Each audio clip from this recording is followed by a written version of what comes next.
Alors bonjour à vous trois, bonjour Elatiana Razafi, bonjour Flore Wanak Saang et bonjour Fabrice Wakali. Alors Elatiana, tu es maîtresse de conférences en sciences du langage, donc tu es rattachée à l'équipe de recherche ERALO, Université de Nouvelle-Calédonie, donc tu es formée à l'école rennaise de sociolinguistique avec Philippe Blanchet et Thierry Bulot. Tu as de nombreuses recherches sur le terrain français, canadien et calédonien, donc tu n'es plus à présenter. Flore, tu es titulaire d'une licence de langue et culture de l'Océanie de l'Université de Nouvelle-Calédonie en 2019. Tu es actuellement en deuxième année de licence sciences de l'éducation. Alors, tu fais beaucoup de choses, tu tords le cou à tous les clichés qui touchent les jeunes. Tu as travaillé dans un lycée, tu es correspondante pour un journal. Et donc, dans le lycée où tu as travaillé, tu as essayé de réinvestir ce que tu as fait dans le projet que nous allons aborder aujourd'hui. Donc, tu es là parce que tu es, pour ainsi dire, à la fois un acteur ou une actrice. Et puis Fabrice, quant à toi, j'allais dire, tu es maître de conférences en langue et littérature de l'Océanie, rattaché à l'équipe de recherche LIRE de l'Université de Nouvelle-Calédonie. Tes recherches portent essentiellement sur la prise en compte de la diversité linguistique et culturelle dans le système éducatif de Calédonie. Alors j'ai envie de dire, on est quatre intervenants, quatre fuseaux horaires. Autant vous dire qu'on va se mettre en quatre pour vous proposer un contenu inédit. Alors bienvenue à vous au conf d'université. Bienvenue à nos Merci. téléspectateurs qui nous connaissent un petit peu. Alors, il s'agit rapidement d'un cycle de conférences dont la vocation est de valoriser les populations, entre guillemets, minorées en France métropolitaine, mais pas que, ailleurs dans le monde aussi. Il se trouve que la Nouvelle-Calédonie est un territoire français, mais un territoire particulier, car elle jouit d'une situation, j'allais dire, juridique particulière. Et puis la Nouvelle-Calédonie m'intéresse à plusieurs titres. D'abord parce que c'est un paradis pour la diversité linguistique, hein, comme vous le dites si bien dans votre article, avec des langues et ce qu'on appelle à tort des dialectes, ce qui n'est pas sans rappeler la situation africaine tant sur le plan linguistique que sur le plan historique, hein, pour le passé colonial et ses séquelles linguistiques, identitaires et psychologiques. La Nouvelle-Calédonie m'intéresse aussi parce qu'il y a un fort lien de nature historique et linguistique avec l'Afrique du Nord de manière générale, mais aussi avec l'Algérie, puisque rappelons-le que des milliers d'Algériens ont été déportés en Nouvelle-Calédonie durant la fin du 19e siècle et le début du 20e siècle. Alors vous me direz si l'arabe et l'amazigh, donc langue de ces personnes déportées, existent encore et s'ils sont recensés par une quelconque académie ou par une institution, hein. On en parlera peut-être vers la fin. Alors, Elatiana, donc Flore et Fabrice, donc nous sommes réunis aujourd'hui pour parler d'une recherche qui a un double ancrage, d'abord scientifique et ensuite pédagogique. Vous avez la particularité de parler de populations qui subissent des micro-agressions linguistiques, mais également de parler avec ces populations. Vous nous direz pourquoi vous avez choisi le concept de micro-agression linguistique et pas celui de linguicisme ou de glottostéréotypie ou encore de glottophobie. Vous avez également recours à l'art pour expliciter et désamorcer certaines situations. Alors, l'idée de mépris linguistique est récurrente dans votre travail. Ce mépris s'opère de manière discrète et indirecte, hein, selon les dires de vos informateurs qui ont participé au projet AK100, hein, vous allez aussi nous en parler. Alors, je trouve ces représentations sociolinguistiques à mon tour lorsque j'interroge des Français de descendance africaine en France. Comparaison n'est jamais raison, mais comprendre, j'allais dire, les mécanismes des micro-agressions linguistiques en Nouvelle-Calédonie peut éclairer les débats sur des situations similaires en France et ailleurs dans le monde. Alors, aussi bien donc mes informateurs que les vôtres font l'objet de jugements sur leur langue, leur accent par exemple, alors qu'on sait très bien que jamais la langue française n'a existé sans des accents qui l'accompagnent. Nos informateurs font l'objet d'injonctions identitaires et linguistiques impossibles à satisfaire. On pourra développer ça durant la conférence interactive. Et votre intervention d'aujourd'hui s'intitule Récit et réflexivité autour des micro-agressions linguistiques. Alors, vous allez développer trois axes essentiels. Le premier va porter sur la subjectivité et le chercheur en lui-même. Ensuite, nous allons parler du concept, et notamment du concept de micro-agression linguistique. Enfin, on va parler de réappropriation, d'émancipation, mais aussi de motivation. Donc, autant vous dire que le programme est très riche, que nous allons essayer de synthétiser, bien évidemment, sans être opaque pour qu'on puisse être suivi par les téléspectateurs de la chaîne Tous Université et précisément les confs d'université. Alors, je vous laisse la parole pour vous présenter ou compléter ce que j'ai dit de manière succincte. Merci beaucoup, Waji. Au nom de Flore et Fabrice, je vais commencer par te remercier parce que cette initiative, pour nous, elle dénote un peu des habitudes, des rituels qui sont institués dans le milieu de la recherche, mais aussi de la formation. Et c'est aussi pour ça qu'on a souhaité prendre part à ton initiative. On s'y retrouve pleinement, chacun à sa façon, mais aussi de manière commune. Parce que c'est un format, comme tu le dis, interactif. Et nous, on le reçoit comme un format souple, ouvert, qui accueille différentes façons d'habiter et d'animer la recherche. On s'y retrouve aussi parce que Fabrice, Flore et moi, on a cette volonté commune de participer à la circulation des savoirs. Donc ça, on pourra y revenir tout à l'heure, mais si j'ose résumer ce que ça veut dire, cette volonté commune que de participer à la circulation des savoirs, dans un premier temps, c'est pluraliser les formes dans lesquelles on va construire et produire des savoirs. Et donc, ça explique aussi la place de l'art et de la photographie dans ce projet en particulier. Peut-être le deuxième caractère qu'on peut utiliser pour essayer de définir ou synthétiser la circulation des savoirs, c'est la solidarité avec d'autres chercheurs, d'autres disciplines, et c'est vraiment ce qui nous définit ici, mais aussi la solidarité vis-à-vis des acteurs de terrain que toi tu appelles informateurs. On sait qu'il y a une terminologie complexe autour de ça, mais en tout cas les acteurs de terrain, on est solidaires avec eux parce que, à nos yeux, ils sont aussi des producteurs de savoir. Simplement, ils ne jouissent pas des mêmes statuts que nous. Donc on est solidaires, on est responsable de l'espace qu'on incarne, et on se doit de leur faire un peu plus de place. C'est, je pense, aussi une politique qu'on a en partage. Et enfin, le troisième caractère de cette circulation des savoirs serait cette volonté de rendre accessible, de rendre compréhensible et utile pour les autres ce que nous faisons dans notre métier. Et ces trois différentes formes de caractéristiques, c'est aussi ce qui va fonder notre choix de métier, notre choix d'orientation disciplinaire. C'est ce qui va nous amener à choisir les langues pour essayer de travailler les sociétés, de participer aux dynamiques sociales, choisir les langues comme levier d'action et levier d'existence quelque part. Donc, dans un premier temps, voilà, je souhaitais simplement montrer en quoi ce que tu proposes était pour nous un espace tout à fait important, symboliquement, mais aussi dans la mise en pratique que cet espace permet. Merci. Alors, est-ce que Fabrice ou Flore souhaitent prendre la parole? Alors, je vais juste compléter, si tu me permets, ma présentation en parlant des formations que nous dispensons à l'ESP, donc à l'École supérieure du professorat et de l'éducation en Nouvelle-Calédonie. Nous avons en Nouvelle-Calédonie la chance, depuis quelques années, d'avoir des professeurs de langue kanak notamment. Et donc, je contribue par mon action à la formation de ces enseignants de langue, mais pour les enseignants, entre guillemets, classiques, le travail que nous menons à l'ESP consiste à les éveiller à la diversité linguistique et culturelle et la nécessité de les prendre en compte dans les dispositifs d'enseignement en Nouvelle-Calédonie, ce qui jusque-là était quand même assez ignoré, assez presque tabou. Aujourd'hui arrive comme une nécessité.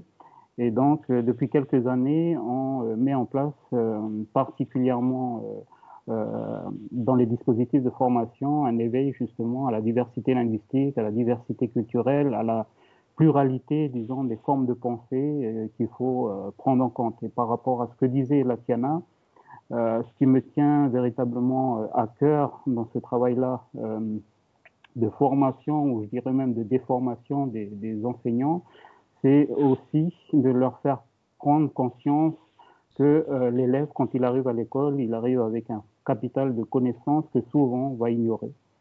Alors que normalement, ce devrait être un tremplin autour duquel nous allons construire et apporter d'autres connaissances. Donc c'est tout le travail que l'on essaye de faire et que l'on a fait durant quelques années avec la participation active de l'ATIANA. Je suis tout à fait d'accord avec toi. Il y a quelques semaines, j'ai donné une conférence pour les futurs professeurs du Luxembourg. Et effectivement, il y a une réelle prise de conscience de ces aspects-là. Et pourtant, le Luxembourg est un pays, j'ai envie de dire, multilingue, assumé. Mais il y a certains paramètres linguistiques et culturels qui échappent aux futurs professeurs. Ils en sont conscients. Et donc, ils sont très demandeurs de ce type de formation. Alors, c'est un peu étrange puisque la Nouvelle-Calédonie, c'est un peu différent, j'ai envie de dire, du Luxembourg ou de la France, dans la mesure où il y a une quarantaine de langues. Et j'ai envie de dire, c'est une bonne chose qu'on prenne conscience maintenant, mais c'est un peu regrettable qu'on ne prenne conscience de ces choses-là que maintenant. Quand tu parles de profs classiques ou ordinaires, alors, par exemple, le professeur de français enseigne le français comment? En tant que français langue maternelle ou en tant que français En tant que français langue de langue maternelle. scolarisation? D'accord. Donc, c'est tout le travail qui nous incombe, c'est de justement faire prendre conscience que les élèves arrivent avec un bagage linguistique qui peut être différent de celui que l'on va apprendre à l'école. Et jusque-là, on n'a pas pris on n'a pas pris en compte cette dimension-là, et on continue d'ailleurs encore aujourd'hui à apprendre aux élèves le français comme si c'était la langue maternelle de tous les élèves. Oui. Alors, juste pour rajouter là-dessus, et puis de faire le parallèle avec l'expérience de Flore, moi j'ai l'impression également que le français est enseigné comme si c'était la seule langue importante ou de prestige, de scolarisation. De fait, oui, mais l'enseignement est pensé à travers le français, pour le français, comme s'il y avait uniquement le français sur le territoire. Donc ça, c'est une lecture qui n'est pas du tout objective dans le sens où je suis détachée de cette lecture. C'est une lecture parce que je suis sensible, évidemment, à l'inclusion de la diversité linguistique, mais c'est peut-être l'occasion aussi pour Flore de se situer et puis de dire ce qu'elle retient de cette expérience, mais aussi du rapport au français, maintenant qu'elle a migré sur le continent européen. Je t'en prie, vas-y Flore. Par rapport au français, c'est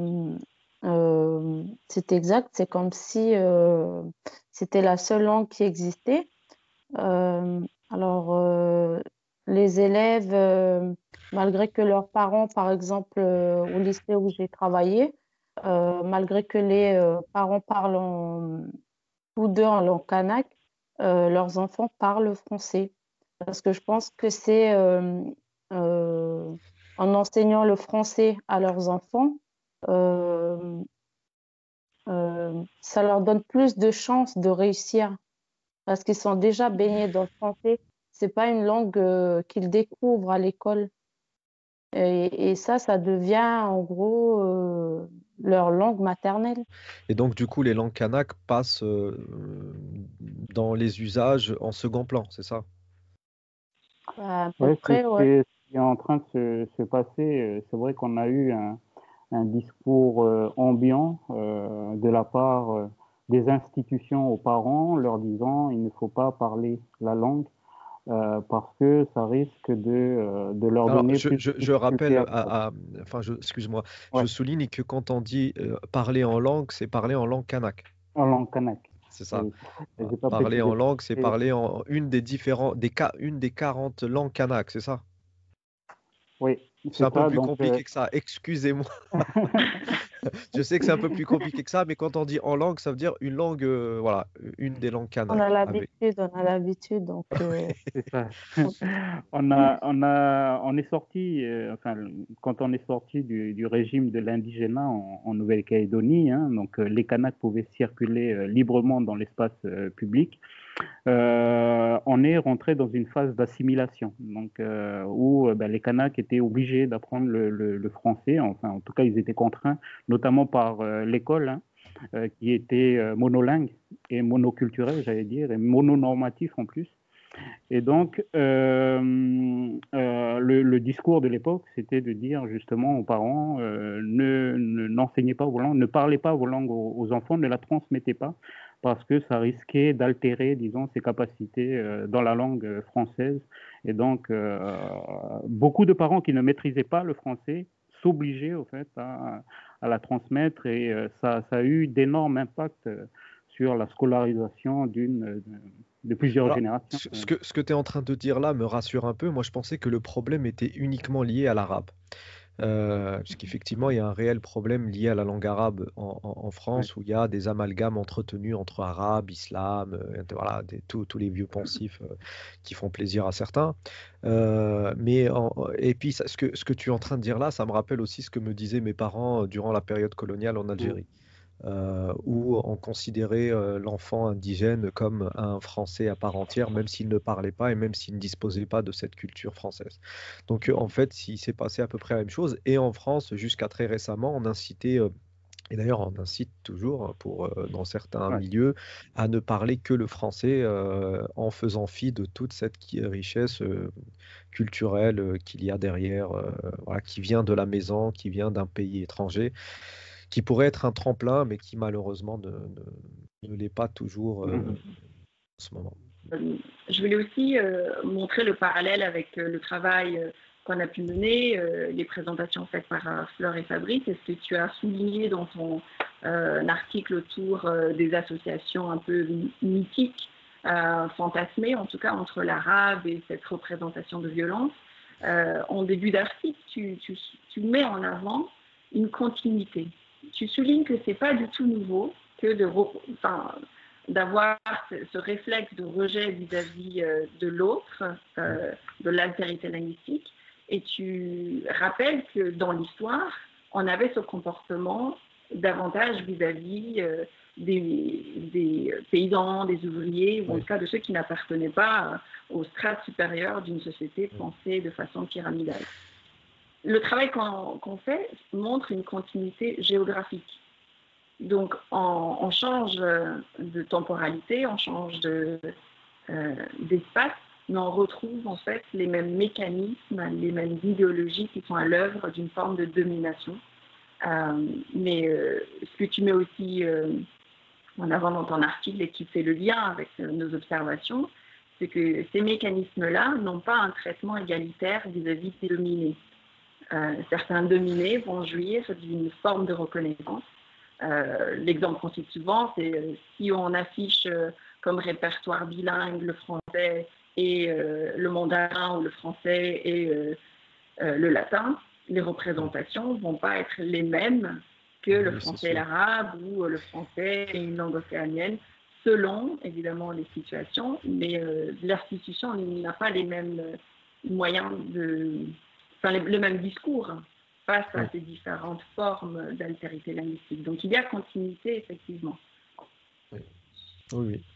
Alors, si vous voulez bien, on va enchaîner sur la petite surprise que je vous ai réservée. En composant la préparation de cette conférence interactive, je me suis dit, est-ce que on peut être chercheur dans ce type de thématique sans être un chercheur engagé? Pour ma part, depuis quelque temps, je rajoute toujours une vignette d'où je parle. Hein. Je mets en avant mon implication en tant que chercheur, mon côté subjectif que je ne voulais pas mettre en avant, puisque finalement subjectif, donc m'éloignant d'une certaine scientificité, que je mets maintenant en avant. C'est ce qui donne de la valeur à mon travail. Et donc, cette citation qui appartient à cette anthropologue, Christine Pirinoli, va dans ce sens-là, hein. Ce parti pris qu'on lui a reproché et qui en a fait une force. Alors, qu'est-ce que vous en pensez quand vous appliquez ça à votre propre terrain de recherche? Je vais peut-être parler en premier. Je t'en prie, vas-y. Alors, c'est une question qui est importante pour nous et dont on a beaucoup discuté avec Elatiana et Flore quand on a préparé cette conférence, cette question de la posture finalement du chercheur. Et pour nous, c'est une résonance particulière parce que nous sommes en Nouvelle-Calédonie, en tout cas Flore et moi, nous nous retrouvons finalement à étudier nos langues, la culture océanienne, mais kanak particulièrement. Et donc, nous avons, pour ainsi dire, une double identité. Nous sommes d'abord kanak avant d'être chercheurs. Et du coup, on a quand même peut-être une... la distance que tu évoquais précédemment, pour nous, elle est un peu difficile à mettre en œuvre puisque nous sommes, pour ainsi dire, les objets de nos propres recherches. Par exemple, en linguistique, j'ai travaillé par le passé dans mes mémoires de master sur ma langue maternelle. Donc, je suis à la fois chercheur, mais je suis le propre producteur des énoncés que je vais analyser. Et ce que je disais à Elatiana, c'est que finalement, ce qui m'intéresse, c'est de mettre en évidence un système de pensée. Donc, et c'est vrai que ça s'exprime notamment par la langue, mais ce qui m'intéresse, au-delà de l'étude à proprement parler linguistique, c'est-à-dire l'étude de la grammaire, l'étude de la syntaxe, de la phonologie, etc. Ce qui m'intéresse par-dessus tout, c'est les modes de pensée, au fait, qui ressurgissent, disons, des langues. Et Claude Agez, un grand linguiste français, disait assez justement, je trouve, quand on impose sa langue, on impose sa pensée. Alors, il parlait plutôt de l'anglais, mais ça fait écho finalement à ce que l'on peut vivre en Nouvelle-Calédonie avec une langue française qui a été imposée par l'histoire. Ce que l'on cherche finalement, c'est ma conviction en tout cas et ma posture de chercheur, c'est de défendre non seulement les langues, mais le système de pensée qui accompagne les langues. Parce que quand une langue meurt, c'est tout un patrimoine de l'humanité qui meurt. Et c'est tout un système de pensée particulier sur le monde, un regard que les populations peuvent porter sur l'environnement, sur le monde qui les entoure, qui disparaît en même temps. Donc, par rapport à cette question du chercheur neutre et du chercheur engagé, j'ai tendance à dire que la question se résout d'elle-même simplement dans le fait d'appartenir à la communauté kanak, mais en même temps d'être un chercheur qui étudie la culture kanak et les langues kanak. Et donc, c'est vrai qu'au départ, on a quand même tendance à avoir cette posture un peu distante par rapport à l'objet d'étude, mais très vite, on est rattrapé un peu par notre désir finalement de défendre finalement les langues, la culture, les systèmes de pensée qui vont avec. Donc moi, j'ai quand même beaucoup de mal et je disais à Elatiana que mon parcours de chercheur est jalonné justement par mon vécu et finalement ce que je fais aujourd'hui correspond finalement aux idées que j'aimerais défendre. Et quand je travaille particulièrement avec les étudiants, je les reconnais au fait finalement dans mon propre parcours et j'essaye finalement de résoudre des problématiques auxquelles j'ai été moi-même confronté durant ma jeunesse en Nouvelle-Calédonie. Et là, Tiana, tu as quelque chose à ajouter? La question, c'est qu'est-ce que je ne pourrais pas ajouter à une question aussi centrale. Je pense que ce que vous évoquez tous les deux sur votre parcours dit aussi quelque chose des rapports aux sciences aujourd'hui. Il y a un tournant qui est en train d'avoir lieu avec différents rythmes en fonction des ancrages, mais on a connu depuis quelques années, l'explosion de théories autour du point de vue, autour de l'engagement, autour de l'intersectionnalité. Et ces théories-là sont au service d'expériences minoritaires, minorisées, qui, sans la prise en compte du vécu de chaque chercheur, ne pourraient pas être entendues parce que le système scientifique, social, institutionnel, il est dominé par une forme d'existence sociale qui dicte comment on peut faire et comment on doit faire pour accéder à cette place de dominant. Donc, la seule solution pour essayer de proposer une société plus inclusive, c'est de commencer par raconter son histoire, c'est de mettre en récit les expériences, les injustices, mais aussi les accomplissements dont on est porteur. Donc, cette opposition entre subjectivité, objectivité, neutralité, engagement, je pense que c'est une opposition qui est inévitable, qui fait partie de l'histoire, mais moi j'ai un point de vue qui consiste aussi à voir ce qui est construit. Donc, c'est une opposition qui n'existe pas en soi, c'est une opposition qui est construite. Et j'estime qu'il nous appartient de reproduire, de continuer cette opposition ou de la réinventer. Et après avoir moi aussi eu différentes façons de négocier ma place, de négocier ma scientificité dans cette opposition, j'en suis aujourd'hui à une forme de réconciliation, c'est-à-dire que je m'autorise à repenser ce qu'est la subjectivité. Je trouve que c'est nécessaire parce qu'on parlait des représentations vis-à-vis des langues kanak et de l'arabe. Il y a des représentations également vis-à-vis de la subjectivité. Et ces représentations, je les interprète comme étant actuellement encore trop négatives parce que se dire subjectif en tant que chercheur, ça sous-entendrait qu'on est emprisonné, qu'on est incapable de prendre de la distance et que notre analyse, c'est notre récit. Or, si on essaie de repenser cette vision de la subjectivité, je pense qu'on va apporter des éléments pour que ce soit au contraire une plus-value, que ce soit au contraire une nécessité. Et cette réconciliation m'amène aussi à voir de façon moins négative l'objectivité que j'avais tendance à vraiment rejeter, des réactions quasi épidermiques dès qu'on parlait d'objectivité. Et je me dis...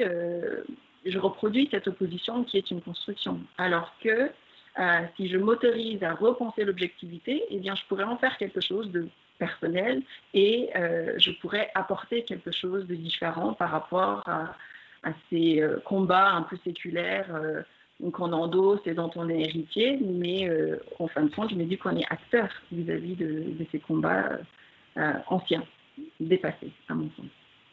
Flore, est-ce que tu veux ajouter quelque chose? Alors moi, comme je disais, j'étais conceptrice d'un projet au lycée. Alors on parlait de neutralité. Moi, je ne suis pas chercheuse, mais j'ai essayé aussi de garder de la distance entre mon projet parce que je suis quelqu'un de très engagé, c'est ça le souci. Donc, c'est pas un j'ai souci du essayé. tout, hein. C'est pas un Mais, souci. ouais, mais dans ce contexte-là Je où on comprends. veut justement que les élèves expriment leurs opinions, leur souffrance, il faut quand même garder de la distance. Donc, les élèves, ils étaient acteurs. J'étais plus là pour les encadrer. Mais c'est vrai que quand on est tellement engagé, à un moment donné, on dérape, on, on rentre un peu dans on laisse moins les élèves s'exprimer. On les laisse pas le temps de s'auto-évaluer, de réfléchir à justement ces micro-agressions. On leur donne déjà l'explication. Oui. Donc, Et tu penses c'est qu'on leur donne assez déjà compliqué. l'explication, on est tellement concernés et cette situation nous touche tellement qu'on est moins dans cette auto-évaluation, enfin qu'on n'accorde pas le temps nécessaire pour aller vers cette auto-évaluation, c'est ça? Je pense que c'est un exercice très compliqué, surtout que Fabrice il disait que on était euh, des observateurs, mais on est également les observés. Donc, Mhm. c'est compliqué de jouer, je dirais, sur deux tableaux, d'être à la fois et puis être engagé et puis faire un semblant de pas être engagé. C'est compliqué. Mhm. Moi, je Oui. saurais Oui, pas expliquer ça, mais on peut pas. C'est compliqué de jouer deux rôles. oui, Je pense que si on se pose la question de pourquoi c'est compliqué, pourquoi on a cette difficulté ou cette gêne à occuper deux tableaux, comme on disait tout à l'heure, il y a des oppositions dont on est héritier. Si on repense cette opposition sous une forme beaucoup plus processuelle, on peut estimer, et là je pense notamment à Bergson qui a beaucoup apporté, on peut se dire que l'engagement, c'est une forme de rapport immédiat, assumé au terrain, aux réalités face auxquelles on se dit observateur, chercheur, bref, tout ça. Et ce rapport immédiat, il nous oblige à savoir quel est l'objet de notre discours, quel est l'objet de notre action et ce vers quoi on veut tendre. Bergson, il dit qu'on a deux manières en fait de se mettre en rapport avec ce qui nous entoure, ce rapport immédiat, mais aussi un rapport plus distancié, et que ça fait partie de notre fonctionnement cognitif, de notre façon de penser le monde. On est à la fois mobile et mouvant. Et je pense que si on essaie d'adopter ce type de perspective, le rapport immédiat, c'est le premier pas vers une analyse distanciée qui n'est que le prolongement de ce rapport immédiat et non pas l'opposition. Donc l'engagement, ce serait une partie en fait de la distance et de l'analyse. C'est pour ça que je vous parlais tout à l'heure de réconciliation. C'est-à-dire que plutôt que de rendre des comptes et d'être performant sur deux tableaux, je crée le mien et j'essaie de montrer en quoi moi je vois du sens et du lien entre les différentes injonctions. Celles que je souhaite reprendre ou dont je veux être une réinterprète, et puis celles que je refuse. Donc, je pense que c'est important, ça, derrière sa question, c'est aussi qu'est-ce que chacun peut proposer au monde de la recherche, qu'est-ce que chacun a à défendre et à suggérer aux autres. Et pour ça, il faut savoir d'où on part, comme tu dis. alors la question qui peut se poser, et puisque en tant que chercheur, on produit des connaissances et on produit un savoir, est-ce que on peut faire ce type de recherche sans être engagé? C'est la question que je me pose. Cette attitude de neutralité est-elle possible pour aborder ce type de terrain d'enquête, ce type de minorisation, ce type d'agression linguistique? Oui, moi je pense que, si tu veux, si on inclut le sujet dans l'action scientifique, et dans la construction de ce qu'est la scientificité, quelque part, les possibles sont aussi diversifiés que le nombre de sujets qui vont investir le monde de la science. Donc, est-ce que c'est possible de le faire? Oui. Est-ce que pour moi, ça a un sens? Moi. Mais est-ce que c'est possible en soi? Oui. Euh, en termes de réalisme, oui, c'est possible. La question, c'est peut-être aussi de se demander en quoi la neutralité est nécessaire, en quoi elle devient stratégique, et qu'est-ce que ça apporte, encore une fois, dans la manière de faire et dans la manière d'être dans ce milieu où on est, c'est un grand luxe, hein, on est mandaté, on est chargé, on est responsable, on est payé pour penser. Et sans ça, je pense que la place de soi et de son histoire est une question permanente. Je pense qu'on n'a pas fini de la résoudre, et tant mieux. C'est aussi un espace qui est en perpétuelle création. Tant mieux qu'elle ne soit pas résolue. J'aime bien l'idée qu'aujourd'hui, je ne dirais pas forcément la même chose que dans quelques années. Effectivement. Et alors, pour avancer un petit peu, quelle subjectivité vous a mené vers le concept de microagression linguistique? Alors, tu veux peut-être commencer et puis on viendra vers les formateurs, les concepteurs, quelle subjectivité, toi, t'a donné envie de raconter une part de ton histoire dans ce projet à l'université? Déjà au départ, c'était donc, enfin, moi je considérais pas ça comme un projet déjà au départ, c'était un devoir, donc il fallait une note. Mm. Il y avait pas de, il y avait rien de personnel au départ, donc après quand on met par écrit, ben, on se rend compte là, on conscientise euh, certaines choses. Et là, à partir de là, ça devient personnel et on porte vraiment de l'intérêt à, au travail. Donc, moi, je dirais pas, dans mon cas, je dirais pas microagression. Franchement, pour moi, ce serait euh, vraiment une agression parce que dans mon cas, ça m'a beaucoup impacté. Et T'es moins langue de bois. Voilà, t'es pas sociolinguiste, toi tu y vas à franco. Donc toi c'est plus des agressions. Alors, mais je peux très bien l'entendre, hein. Par moment, je vis ça aussi comme des agressions et non des micro-agressions. Mais je te laisse développer, vas-y. par rapport à déjà le concept de microagression, euh, c'était quelque chose, je dirais, que je connaissais pas, comme je disais, avant que je conscientise, que je me rende compte de ça.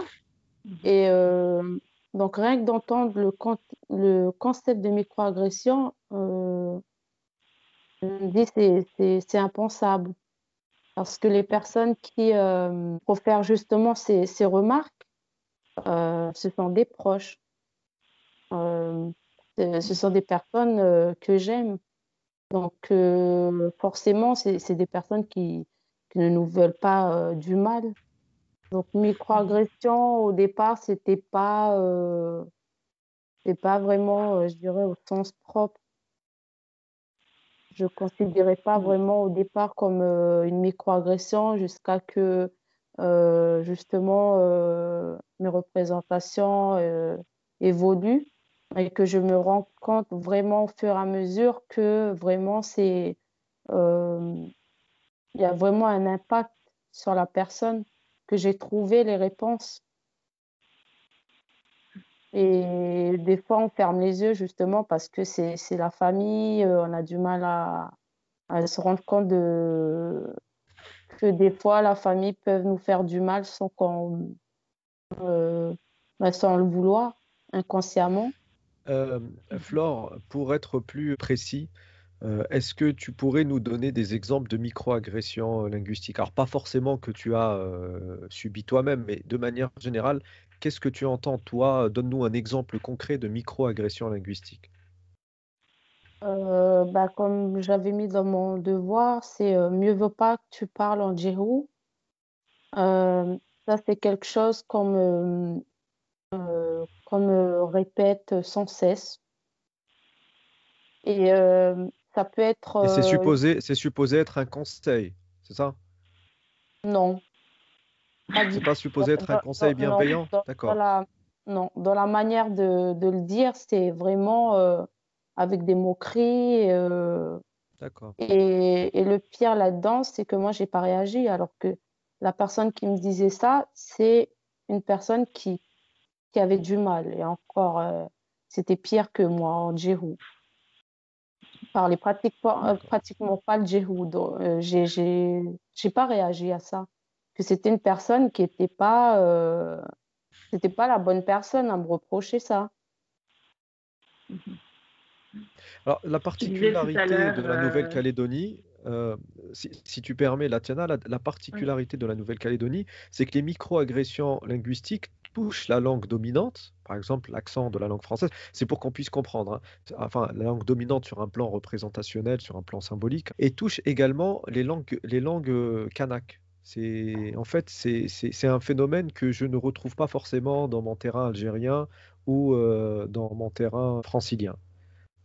Bon, ça peut prendre deux formes finalement. Ça peut être intralinguistique, donc à Oui, l'intérieur même d'une d'une langue, langue, mais ça peut être aussi interlinguistique c'est ça. et dans la situation du français vers les langues kanak, ou les langues kanak vers le français. Donc en fait, on a cette double finalement forme qui est prise par les microagressions linguistiques. Oui, Ce dont parle Flore, c'est vraiment intralinguistique, oui, des groupes supposés mieux maîtriser la langue, des locuteurs natifs comme on les a appelés, qui vont exclure, disons, des personnes qui prononcent peut-être différemment le djihou et qui sont stigmatisées par cette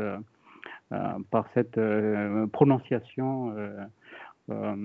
Donc, ce dont parle Flore, c'est aussi ce que j'ai vécu et ce qui m'a finalement animé tout au long du projet.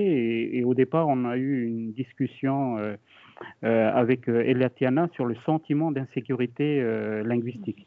Et je lui disais, c'est quelque chose que j'ai en permanence, que je n'ai pas gommé malgré mes études supérieures, malgré tout ce que j'ai pu faire jusqu'à aujourd'hui. Je me sens toujours en insécurité, à la fois en français, mais aussi en langue djihou, parce que beaucoup de familles migrent vers la capitale en Nouvelle-Calédonie. Donc il y a trois provinces, la province sud, la province nord et la province des îles. Avec Flore, on est ressortissant de la province des îles, mais beaucoup de nos populations migrent vers le sud parce que c'est la capitale économique du territoire calédonien, et en province sud, majoritairement, on va parler le français parce que c'est la langue, pour le coup, véhiculaire pour nous aussi, kanak. Et donc, ayant vécu toute ma vie à Nouméa, donc sur la capitale, en privilégié essentiellement, on a des quartiers comme on peut avoir des banlieues en métropole, où l'on vit avec d'autres communautés. Donc, on utilise le français et pas forcément le français standardisé, disons, de l'école, un français de quartier, que l'on utilise régulièrement pour converser. Et ce français-là, c'est pas, il est quand même, il y a un écart considérable entre celui que l'on utilise dans les quartiers et celui que l'on utilise à l'école, et qui fait un peu écho au travail que tu as pu mener toi-même sur les banlieues en métropole. Et ce sentiment d'insécurité linguistique, elle m'a toujours animé, et je voulais absolument trouver le moyen de pouvoir le résoudre. Et je me suis rendu compte quand même que ce complexe que l'on cultive par rapport à la langue française, c'est quelque chose finalement qui anime tous les étudiants que nous, on a pu avoir, ceux auprès de qui nous avons pu collecter des données. Et d'ailleurs, tous les ans, quand on pose la question, beaucoup, moi personnellement, quand je fais des conférences sur l'insécurité linguistique, il y a beaucoup d'étudiants qui viennent me voir après les cours ou après la conférence pour me dire effectivement, moi aussi, j'ai ce sentiment profond d'insécurité par rapport à la langue française ou par rapport à la langue kanak, par exemple, qu'ils peuvent parler. Et donc, ma participation dans ce projet était avant tout pour essayer de résoudre ce complexe que j'ai pu cultiver, que je cultive encore, d'insécurité linguistique. Mais c'est vrai que nous, on a essayé plutôt d'agir sur les représentations, parce que on se disait avec Elatiana que si on agit sur les représentations, on peut amener justement la personne, les étudiants particulièrement, à s'émanciper de ce complexe et de s'inscrire un peu en résilience par rapport aux stigmates qu'ils ont pu avoir dans leur parcours, mais qui de toute façon a forgé les individus qu'ils sont, parce que les étudiants que l'on a questionnés, beaucoup ont subi des microagressions, mais pourtant ils ont quand même réussi, et donc leur présence à l'université témoigne bien de cette capacité qu'ils ont eu à rebondir malgré les stigmates qu'ils ont pu recevoir durant leur jeunesse.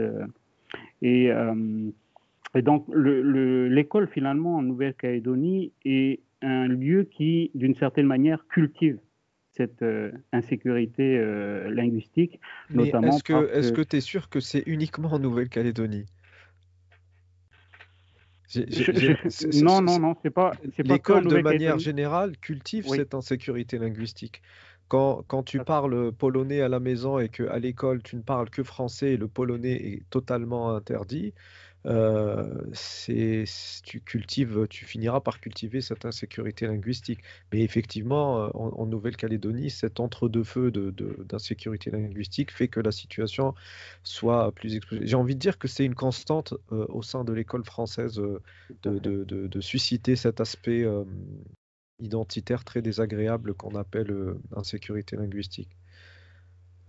Et là, Tiana, je t'ai coupé tout à l'heure lorsque tu as pris la parole. Tu veux poursuivre? Oui, c'est simplement pour rebondir. Maintenant, il y a plein de choses, hein, de sources de rebondissement. Mais Flore commençait en se situant comme n'étant pas chercheuse. Et je souhaitais montrer que parce qu'elle a participé au projet, parce qu'elle a fait ses devoirs universitaires et qu'elle a accepté de mettre en récit son vécu, nous, on a pu co-construire le concept de microagression. C'est-à-dire que c'est à travers le récit, comme elle a pu le faire là et comme d'autres l'ont fait, qu'on s'est rendu compte qu'une des spécificités des microagressions, d'où le choix de cette expression, c'est de ne pas être visible, d'être vraiment rampant, insidieux, et d'être intériorisé. Donc, on n'est pas forcément conscient. Et c'est le cœur, en fait, de la notion de microagression qui a émergé dans les années 70 aux États-Unis avec un chercheur de Harvard, Chester Pierce, qui parlait, lui, des microagressions raciales, pour montrer que c'est quelque chose qui est devenu ordinaire. Et nous, ça nous a beaucoup intéressés, ça fait écho à tout ce qu'on dit Fabrice et Flore, parce que les rapports sociaux aux langues en Nouvelle-Calédonie sont en partie reconduits, donc en partie reconduits par tout le monde. Et dans cette reconduction, on ne sait pas forcément qu'il y a de l'idéologie postcoloniale, il y a des miettes, des relents d'un passé colonial. Et dans ce passé colonial sur le plan linguistique, ça consiste à asseoir l'impérialisme français. Tu parles, toi, de l'image de précédence du français. On a encore, en Nouvelle-Calédonie comme ailleurs, cette image qu'il y aurait des langues supérieures à d'autres qui permettent de mieux penser le monde, qui permettent aussi d'accéder à des ressources de prestige, alors que d'autres nous mettent en difficulté. Et on pense, en Calédonie comme ailleurs, que ces atouts-là sont intrinsèques aux langues. Alors que nous, notre positionnement consiste à dire que c'est l'être humain, c'est le social qui va attribuer ces caractéristiques. Et donc, on a souhaité partir vraiment des expériences, de la subjectivité des étudiants pour en faire une forme de savoir. Donc, ça répond aussi à ta question tout à l'heure. La subjectivité ici, en fait, nous, on l'a intégrée comme voie de connaissance, comme une manière de comprendre. Comme on l'a vécu, on est à même de l'analyser et de comprendre. Donc, ce n'est pas un biais, ce n'est pas quelque chose qui nous éloigne, ce n'est pas quelque chose qui relèverait d'une faiblesse scientifique, c'est une condition à l'analyse et à la compréhension scientifique. L'autre chose que je voulais juste ajouter, c'était dans les typologies de microagressions qu'on avait identifiées dans l'analyse du matériau photographique, biographique. Il y a les formes interlinguistiques qui a été citées, les formes également interlinguistiques. Et puis il y a une autre typologie qui nous a intéressés, c'est les remarques insidieuses, voire des compliments qu'on va faire, mais qui s'adressent à la diversité linguistique en général. Un exemple très concret, on a un étudiant qui montrait la remarque suivante. Ça mélange le marais et l'UVA, donc deux langues associées à deux îles différentes de l'archipel. Donc ça mélange le marais et l'UVA, et ça se dit mec de l'IFU, donc d'une troisième entité identitaire et territoriale. Donc là, c'est la diversité linguistique, c'est l'altérité linguistique, c'est la rencontre des langues qui fait l'objet d'un rejet, un peu comme si il fallait être authentique, et pour être authentique, il fallait parler que la langue de son lieu d'origine, Et ça permet de voir un peu ce que Fabrice mettait en avant tout à l'heure. La Nouvelle-Calédonie, je pense qu'elle est habitée par deux mouvements très forts, un culte. C'est ce qu'on mettait dans nos travaux. Il y a une forme de culte de la nativité, du locuteur natif. Et pour moi, les chercheurs ont leur responsabilité. Et de l'autre côté, le mépris vis-à-vis de ceux qui ne respectent pas les formes pures des langues. Donc, il y a ce double mouvement-là qui produit des tensions et qui va générer des remarques et des rejets qui touchent absolument tout le monde, y compris ceux qui représentent la sphère dominante ou l'ethnie dite dominante, parce que tu as pu le voir dans le travail, on a une étudiante qui est de phénotype blanc, et sa remarque, c'est « tu es blanche, donc tu es monolingue ».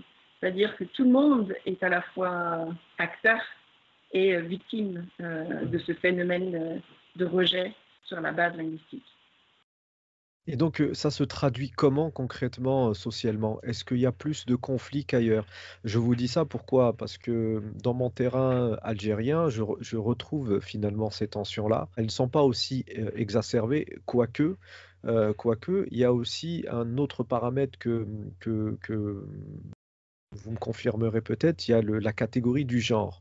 Est-ce que en Nouvelle-Calédonie, la catégorie du genre a un effet sur ces représentations et sur ces micro-agressions linguistiques?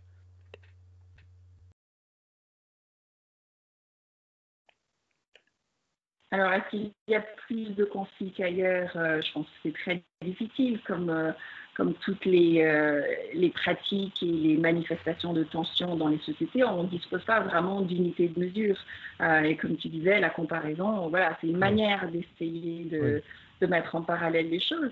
Par contre, ce que moi je peux suggérer comme interprétation, c'est que le conflit, il est vécu différemment. Donc, c'est peut-être ça qui, aux yeux des uns, va paraître comme signe de plus de conflits, et pour d'autres, ben non, il n'y a pas de conflit. Et je dirais que si on se base sur les expériences de microagression linguistique, le conflit n'est pas visible. En tout cas, moi, quand je suis arrivée en Nouvelle-Calédonie et les 4 ans d'expérience sur le terrain, j'ai pas eu le sentiment de vivre un quotidien conflictuel. Le conflit n'est pas visible. C'est un peu ce que suggérait aussi Flore. La prise de conscience et les objets de tension ont pris forme lorsque l'occasion lui a été donnée et lorsque la possibilité d'une réception a été identifiée.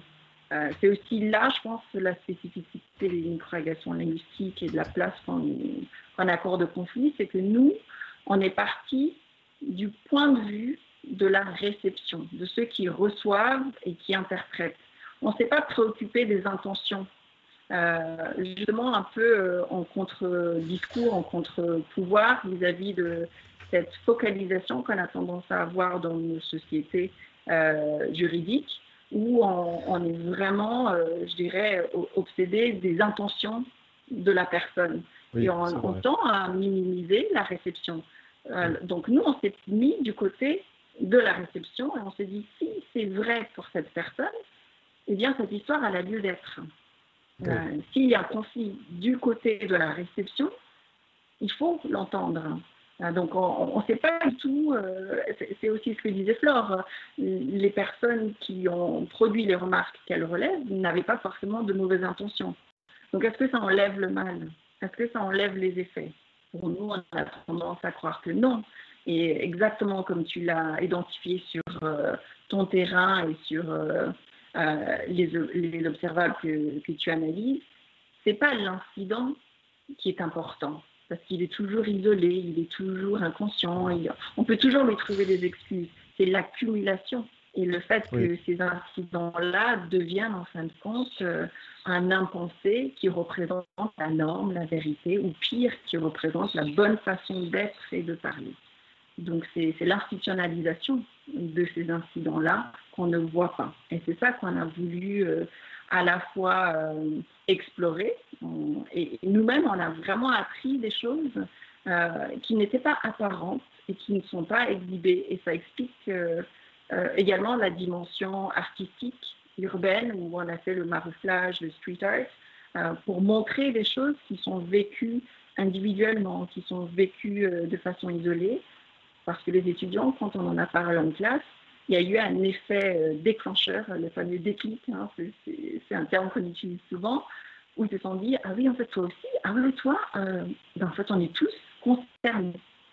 Et ça, je pense que c'est le début d'une prise de conscience plus collective, que chacun fasse son cheminement et le partage avec d'autres, ça peut être le lieu d'un mouvement plus collectif qui va engendrer des possibilités de transformation positive. Je rebondis sur ce que Elatiana disait.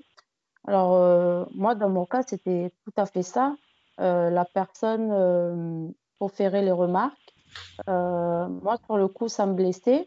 Je souffrais et tout de suite après, on oublie, on passe à autre chose. Parce qu'on avait tendance à dire, t'es sensible, donc voilà, c'est pas grave. Et après, ça continue et au fur et à mesure, j'avais perdu confiance en moi. Mais il y a l'estime de soi aussi qui se dégrade.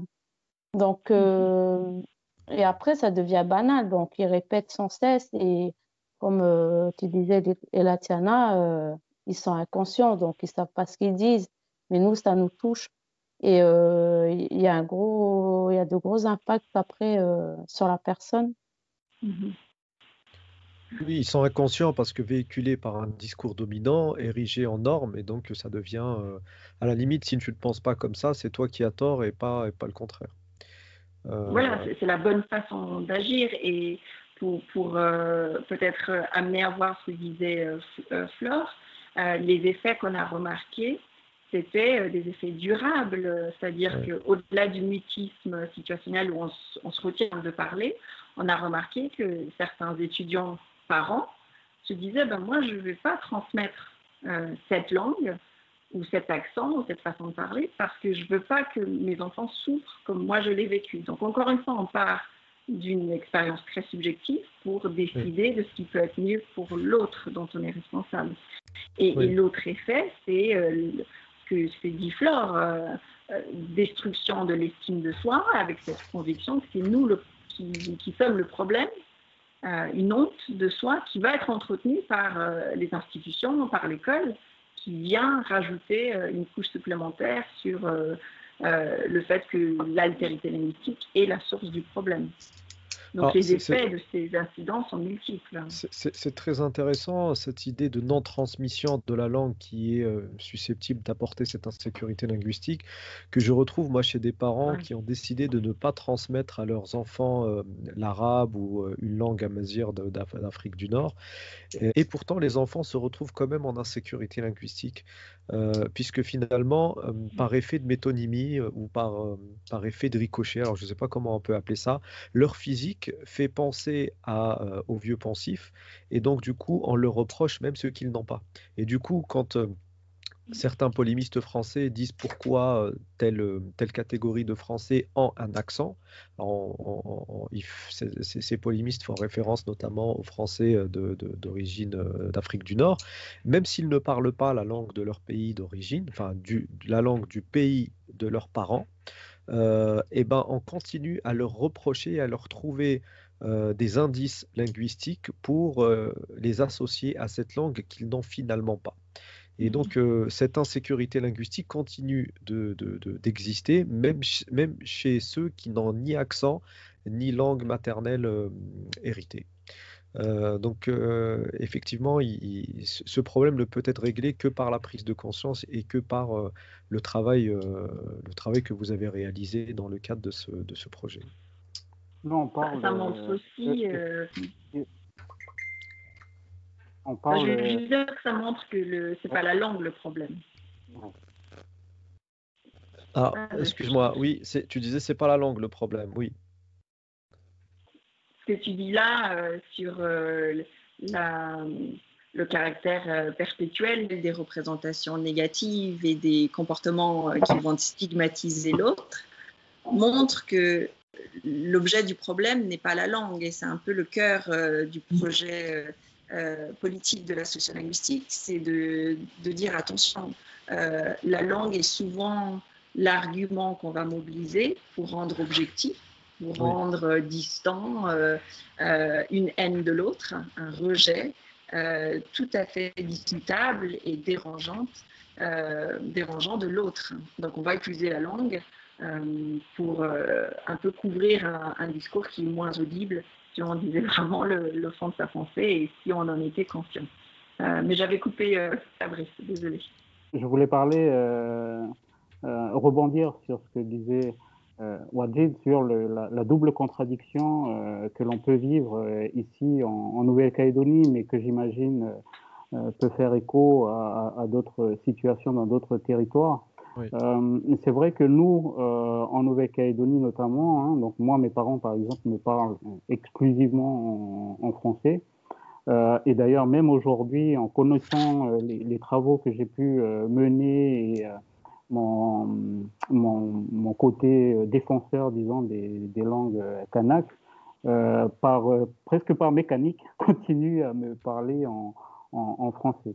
Et j'ai toujours eu cette frustration, finalement, de ne pas connaître suffisamment ma langue maternelle, le djihou, et ce qui a expliqué finalement mon parcours. Hein. Donc, je suis parti dans la filière langue et culture océanienne parce que je pensais quand même qu'une partie de mon identité était incomplète et que j'avais vraiment ce besoin, je ressentais ce besoin de me reconnecter avec une langue. Alors, c'est un peu paradoxal parce que c'est du coup en faisant des études que j'allais chercher une part de mon identité, mais c'est un peu ce que ressent un peu l'ensemble des étudiants, beaucoup d'étudiants ici en Nouvelle-Calédonie, beaucoup de jeunes de manière générale.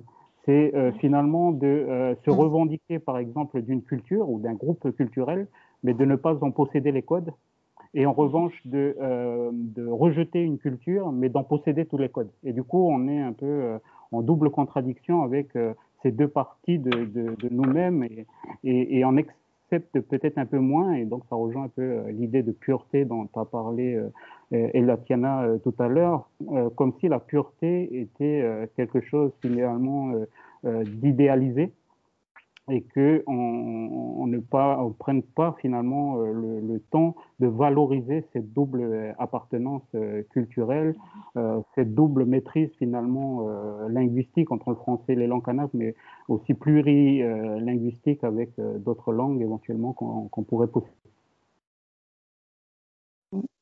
Moi, personnellement, en arrivant justement ici en France, c'est plus ici en France que j'ai cherché justement à affirmer mon identité. Et pas qu'affirmer, parce que je suis toujours également à la recherche, parce que justement, on est toujours incomplet. Et quand on est dans notre zone de confort, on ne se pose pas forcément des questions. Mais dès qu'on se retrouve seul, on a besoin de savoir qui on est. On doit se rattacher à, par exemple, avoir des contacts ici en France.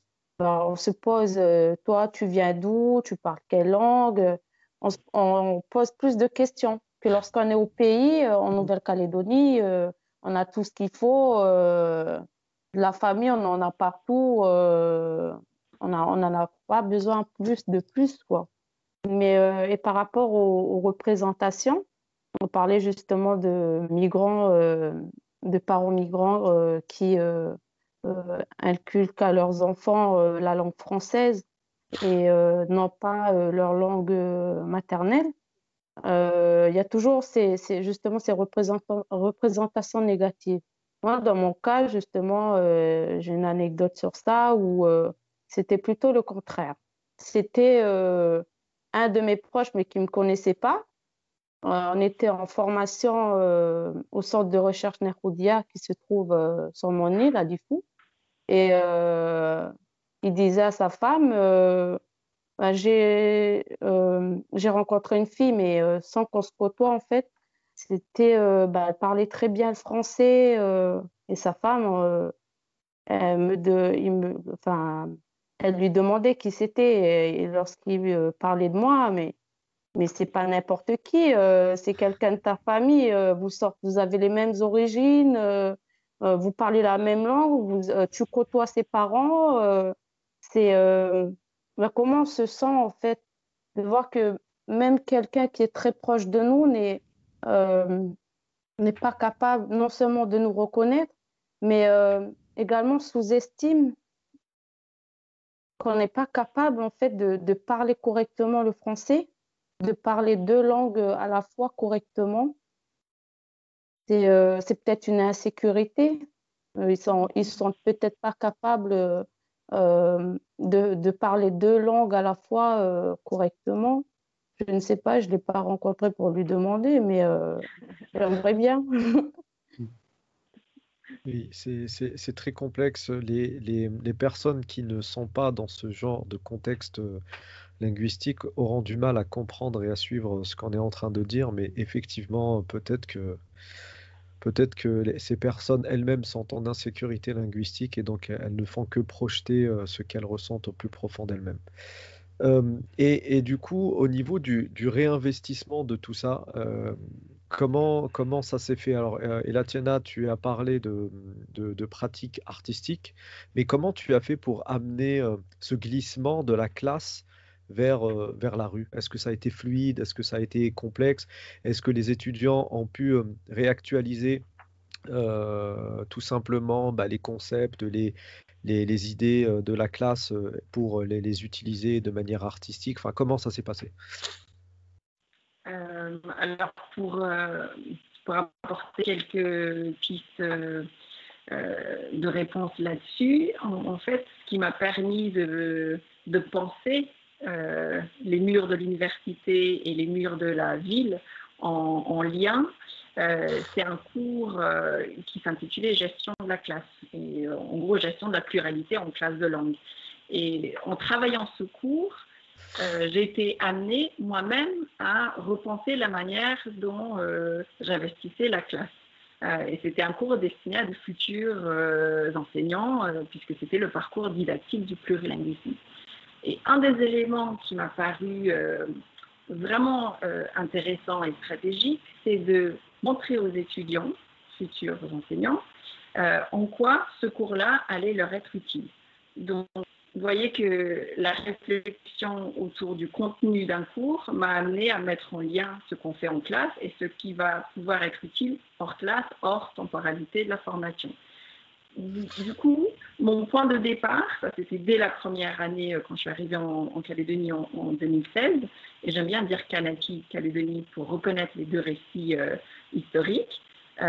Donc dès le départ, j'ai pensé la classe en lien avec ce qui n'est pas dedans, parce que c'était un moyen didactique pour motiver, pour faire adhérer les étudiants, pour qu'ils se disent « Ah ben tiens, ça va me servir ». Parce que si c'était uniquement pour la finalité académique, j'allais avoir un taux d'absentéisme et puis un désintérêt qui rend simplement le travail pénible pour tout le monde. Donc, je préfère avoir un groupe qui est là et qui voit du sens dans ce qu'on propose et qui se dit bah, « Moi aussi, j'ai quelque chose à proposer ». Donc, pour y arriver, j'ai vraiment pensé la classe en lien avec l'extérieur.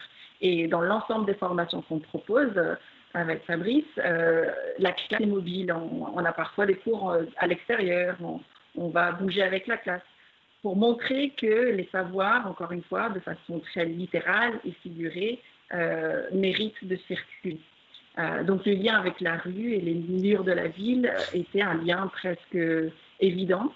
Ce qui nous a permis de le réaliser, c'est la rencontre avec des graffeurs à qui on a parlé de notre projet. Et quand ils ont vu les portraits, c'est eux qui nous ont dit « il ne faut pas garder ça à l'université, il faut montrer ça aux gens, parce que c'est nous qui sommes acteurs, c'est nous qui subissons également ça, il faut qu'on montre ça dans la ville ». Et avant de suivre cette initiative donc, artistique, on s'est dit avec Fabrice que c'était une bonne manière quelque part de créer un espace de contre-pouvoir où Fabrice parle souvent de l'image photographique qui vient figer quelque chose qui est difficile à saisir, qui est invisible et qui est assez mouvant en fin de compte. Donc on a trouvé du sens scientifique, conceptuel, politique aussi, dans cette idée de maroufler, donc de coller des affiches géantes où les étudiants et les jeunes qui subissent à la longue se retournent et renvoient les remarques dont ils sont les récepteurs vis-à-vis de ceux éventuellement qui les produisent, mais aussi vis-à-vis des autres qui les subissent aussi, mais qui ne s'en rendent pas compte.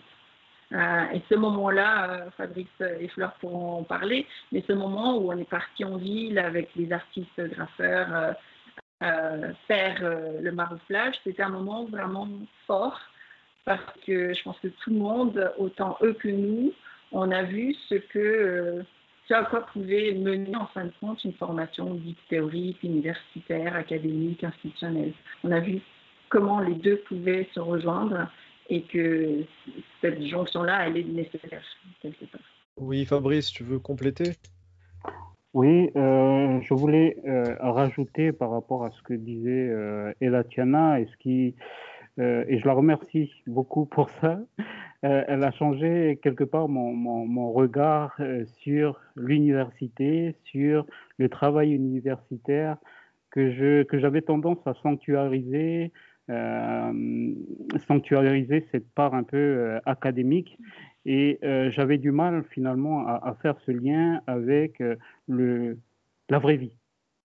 Donc, dans mon esprit, quand j'ai intégré l'université, il y avait l'université et il y avait la rue. Et que ces deux parts finalement de la vie quotidienne étaient totalement dichotomiques et il était impensable dans mon esprit de pouvoir les réconcilier, pour utiliser le terme qu'a évoqué tout à l'heure Elatiana. Et c'est vrai que ces pratiques que nous avons avec les étudiants tord le cou beaucoup à cette perception peut-être du travail académique, mais de manière générale, hein, du travail de l'école, puisque c'est quelque chose que l'on voit du premier degré jusqu'à l'université, avec cette manière d'opposer le savoir du milieu social de l'enfant et le savoir académique qu'il va emmagasiner à l'école. Ce dont je parlais tout à l'heure, c'est que finalement, même avec ce type comment dire, de réinvestissement à travers le street art, on a d'une certaine manière réconcilié deux mondes quasiment. Mais on sait très bien que les élèves eux-mêmes, les étudiants notamment, hein, ils ont ces deux parts d'eux-mêmes bien ancrées en eux.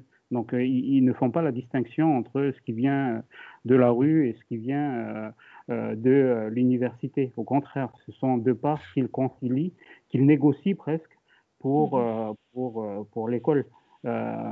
Et donc, c'est une partie qui m'a quand même fortement intéressé. C'est cette passerelle que l'on doit mettre en place pour que les élèves donnent du sens à ce qu'ils apprennent à l'école. Et on le voit beaucoup en Nouvelle-Calédonie notamment, mais je pense que c'est quelque chose que l'on voit assez régulièrement dans l'école française. C'est qu'on apprend beaucoup de choses à l'école, mais on ne leur donne pas beaucoup de sens.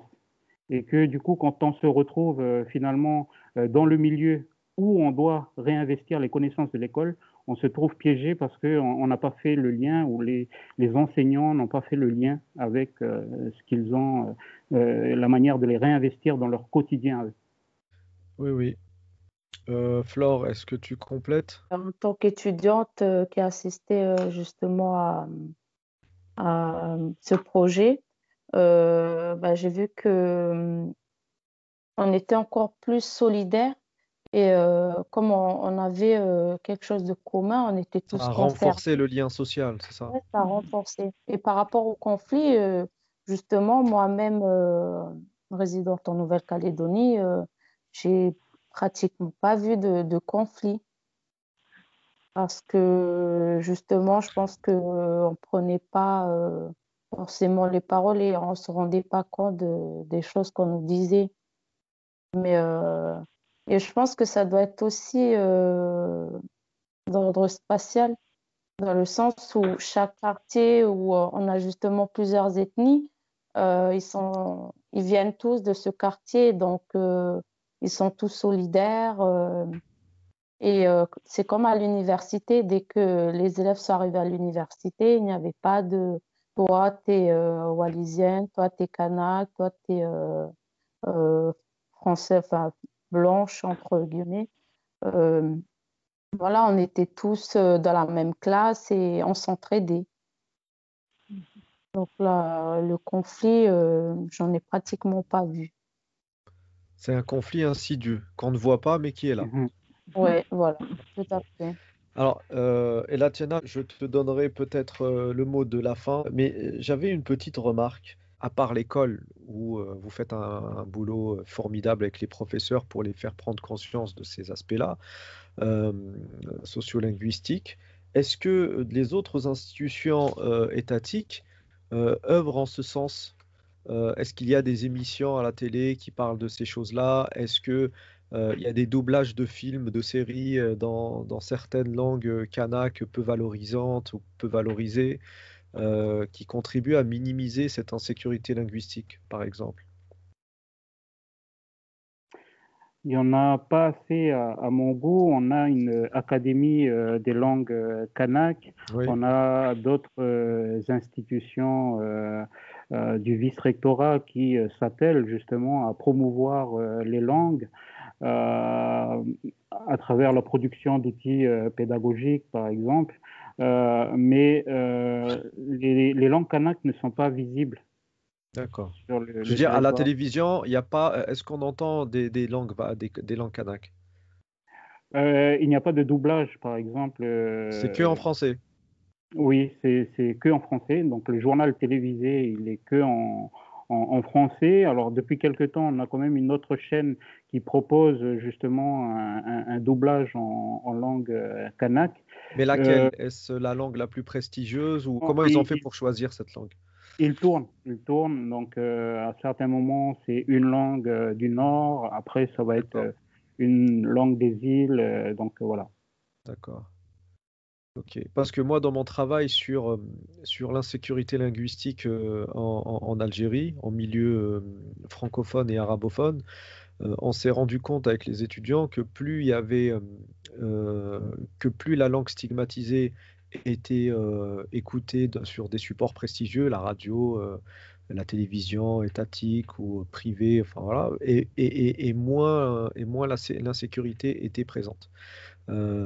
Et donc, ce travail-là, donc en Nouvelle-Calédonie, il n'est pas Mhm. encore présent. J'ai envie de dire, en Algérie aussi, hein, les langues peu valorisantes et peu valorisées, on les entend très peu dans les médias, quoique des efforts avec les chaînes privées se font, sont timides, mais voilà, il y a quand même des efforts. Juste pour répondre autrement à ta question, Oui, en complémentarité avec ce qui a été dit, moi j'ai observé à la fois dans le cadre d'une formation, donc dans l'espace, disons, de 1 à 2 ans pour un même étudiant, mais aussi dans la lecture que j'avais plus historique des mouvements collectifs, j'ai l'impression qu'il y a une tendance de réappropriation, une recherche aussi sur le sens de ces appartenances à la fois traditionnelles, ancestrales et une appartenance plurielle, parce que les jeunes notamment